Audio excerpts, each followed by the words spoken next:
Okay, this is a matrix multiplication. And you can verify, I've written this down kind of small, but you should, if you got good resolution, read it.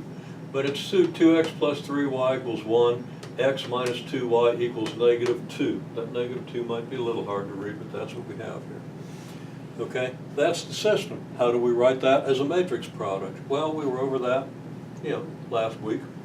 So it should be clear that this matrix product here is equivalent to this system. Because, of course, the 2, 3 times xy gives us 2x plus 3y. That's what we have over here. And that's the first row, so that's going to be equal to the 1 over here. So this first row times this column is going to equal 1, and that's exactly what the first equation says. And, of course, that's why we wrote the numbers down where we did. Okay, and then the second row says 1x, which is just x, minus 2y. There's our x minus 2y. That's the second row times our only column, and that's going to equal negative 2. Okay, so this represents this system. Now we're going to look at an alternative way of solving the system. Now so far we've seen two ways to solve the system, and there are more than that. I could, for example, add the first row to negative 2 times the second row, and that would get rid of x. And I'd have an equation in y. I could solve that equation for y. And then I could plug that back into either equation and solve for x. Or I could do an augmented matrix and reduce the rows. Now that's something people are having a little bit of trouble with. But I could do that. Okay, that's two methods of solving it. Here's another one. Okay. Now, I'm not going to tell you where this matrix came from, and for a few minutes, but it's pretty easy. People didn't have a lot of trouble constructing this matrix once I gave them the rule. Okay? But we're just going to, this is the matrix we want, and we're going to multiply both sides of this equation on the left by this matrix. Now, what does that mean? That means I put this matrix to the left of this one. So here it is, to the left of this one. And I write this one, of course. I write my equation down. I put this on the left of this one, and I leave myself room to put this on the left of this one. It's got to be on the left. In the first place, if it was on the right over here, we'd have columns of length 2 on the right here, but our rows only have length 1. There is only one number in the row, so we don't have enough numbers in the row to match up with the numbers in the columns. So it wouldn't work. But this way it does work. But whether it works this way or not, we have to multiply things in the same order, because if you multiply two square matrices in reverse order, it doesn't come out the same. And you could check that. I kind of recommend.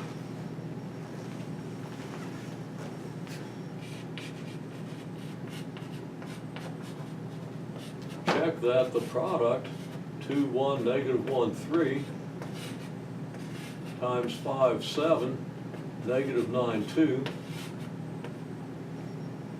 doesn't give the same result. I'll say it's different, just meaning that when you multiply this out, you don't get that. The order in which you multiply matrices is, in most cases, very important. If you switch the order, you get something different. In rare cases, two matrices might commute. They might give you the same product in two different orders, but that's rare. Okay. Anyhow, okay, we multiply both sides of this equation on the left by this magical equation. You'll see how this works out. It's pretty cool. Okay, so here it is. Now, I didn't have the parentheses when I first wrote this down. I just wrote this and this and this, knowing that I can't change the order of multiplication, but I can change the grouping. I could group these two. I could do this multiplication before I do this one. It would work out just fine. But what I want to focus on is this multiplication, so I group it this way because of what I want to illustrate here. Okay, well, multiplying through on the left, we get 2 sevenths times 2, which is 4 sevenths, and 3 sevenths times 1, which is, of course, 3 sevenths. And then we get 2 sevenths times 3, which is 6 sevenths, plus 3 sevenths times negative 2, that's going to be negative 6 sevenths. And 1 seventh times 2 is 2 sevenths. Negative 2 sevenths times 1 is negative 2 sevenths, so we get 2 sevenths and negative 2 sevenths. And then we get 1 seventh times 3, which is 3 sevenths, and there's a sign there that I should have changed, that's 3 sevenths. And negative 2 sevenths times negative 2, which is 4 sevenths. Okay? Well,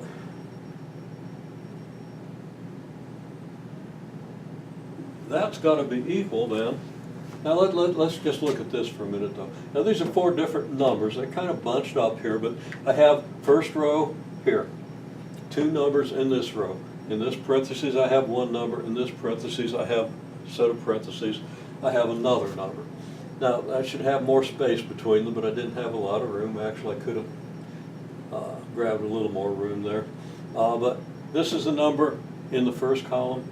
This is a number in the second column. So I've got a first row with 2 numbers, second row with 2 numbers, first column with 2 numbers, second column with 2 numbers. As you know, if you did this multiplication yourself, you would know where these things go and what all this means. Okay? Now let's observe something just kind of interesting. Now, look here, we've got 6 sevenths and negative 6 sevenths. That adds up to 0, right? So we're going to get a 0 there. And we got 2 sevenths minus 2 sevenths. Oh, that's 0. Okay. Then we have 4 sevenths plus 3 sevenths. Well, that's 7 sevenths. 7 sevenths is 7 over 7, which is 1. And what do we have down here? 3 sevenths plus 4 sevenths. Again, that's 7 sevenths, which is 1. So these 2 matrices multiply out and give us this very interesting and important matrix. And actually, when I said, you know, we got to choose just the right matrix here, we choose just the right matrix, so this works out this way. Again, I'll tell you shortly how to choose that matrix. Not too difficult. Just a simple rule for a 2 by 2 matrix. Now, if you go to bigger matrices, it gets more complicated, but we're not going to worry about that for bigger matrices. Just doing a brief introduction here. Okay. If this really interests you, take a linear algebra class. Just make sure you got plenty of time to work on it. Okay. Well, that takes care of the multiplication of the 2 matrices on the left, and we end up with this, don't we? We still got to multiply this out, but that's easy. We got 2 sevenths times 1 and 3 sevenths times negative 2. Well, that's 2 sevenths and negative 6 sevenths. Okay, and over here we have 1 seventh minus 2 sevenths. Well, 1 seventh and minus 2 sevenths. We have 1 seventh times 1, which is 1 seventh. Negative 2 sevenths times negative 2, which is 4 sevenths. So we end up with 2 sevenths minus 6 sevenths, which gives us negative 4 sevenths. 1 seventh and 4 sevenths gives us 5 sevenths. So we've completed this matrix multiplication and this one, and here we have it. Now there's one more matrix multiplication that can be done. I'm out of room here, so I'm going to come up here, and I've just repeated what I've got down here. Okay, so this is the same as this. So I'm going to move up here. Okay, what additional multiplication do we have? We have this matrix times the xy column. Okay, that's a perfectly good multiplication. 1, 0 times xy. Well, that gives us x plus 0y, doesn't it? 1 times x and 0 times y. And second row times the first column gives us 0 times x and 1 times y. So that's 0x plus y. And of course, 0y is 0, so this is just x. 0x is 0, so this row is just y. So that x equals negative 4 sevenths. And y has to equal 5 sevenths. And all of a sudden, there's the solution to our system. If I plug these numbers back into this system, and I sure don't have room to do that here, but if I plug these numbers back into this system, I'll get an identity. And I believe I did that right about here. No, not there. Okay, well, lost track of where that is. I got Laplace transforms and everything else behind here. So I'm going to have to, oh, here we go. Yeah, let me check my time here. Yeah, 10 minutes. We've got time to do one more step. Okay, so you see, again, there are my solutions. Now I'm going to repeat that, and I'm going to repeat the system.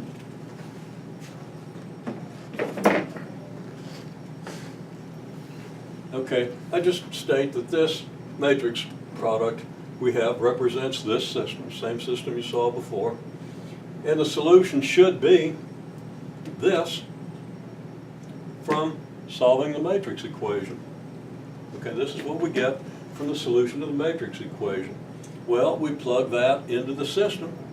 Plug x equals -4/7 in here, we get 2 times -4/7, and then 3 times 5/7 equals 1. And then x again is -4/7, so we get -4/7 minus 2 times 5/7 equals -2. Is this true? Well, 2 times -4/7 is -8/7, and 3 times 5/7 is 15/7. So we have 8/7 and 15/7. Now 8 of something plus 15 of something is 7 of something. 7 of what? 7/7.